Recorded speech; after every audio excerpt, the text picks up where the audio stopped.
Hi, this is Jerry Damon. My guest right now is Kristin with Compassionate Friends. Thanks for joining us today, Kristin. Thank you.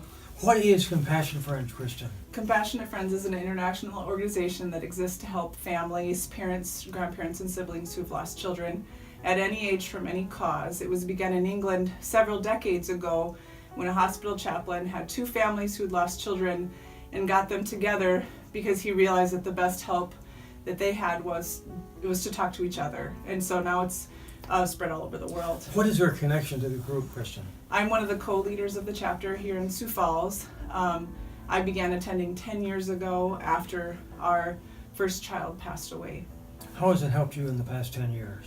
Well, when you lose a child, you feel like you suddenly speak this language that nobody else speaks. And you also feel like it is absolutely impossible to survive the pain, the depth of pain that you feel with the loss of that child. And so through Compassionate Friends, I've met other people who speak my language and who also I watched them who were 5, 6, 7 or more years out from their loss, and they had learned to survive, and not only survive but have joy in their life again. It really gives you hope then, doesn't it? Yeah, absolutely.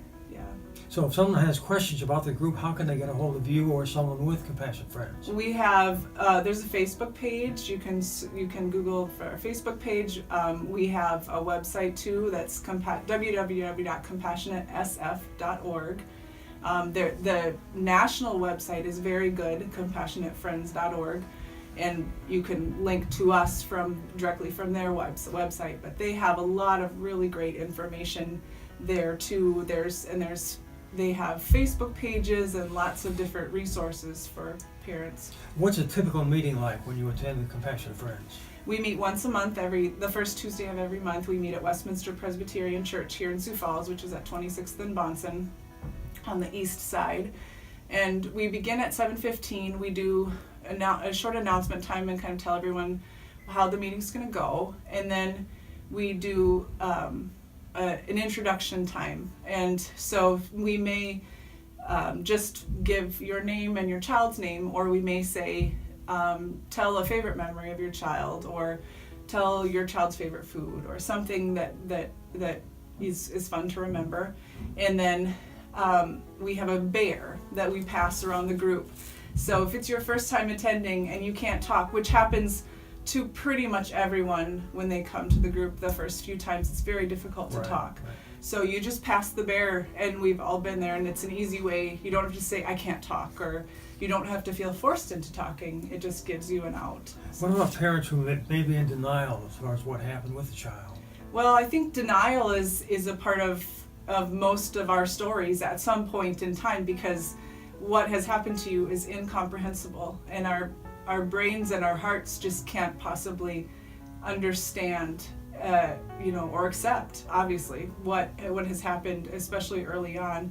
And so we as a group just try to come around each other, especially the new parents that we have, and we just walk that journey. And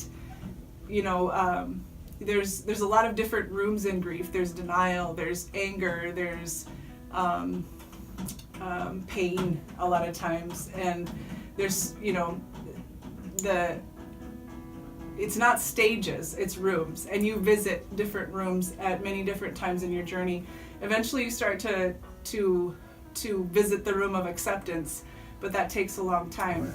Right. But it really gives people hope, doesn't it? Yeah, and that's our goal, is that when you leave, you have hope, and that in speaking to other people who understand, but also looking at someone like me who's 10 years out and has found joy in life again, and purpose and meaning, and that's our hope, is that we impart hope to other people.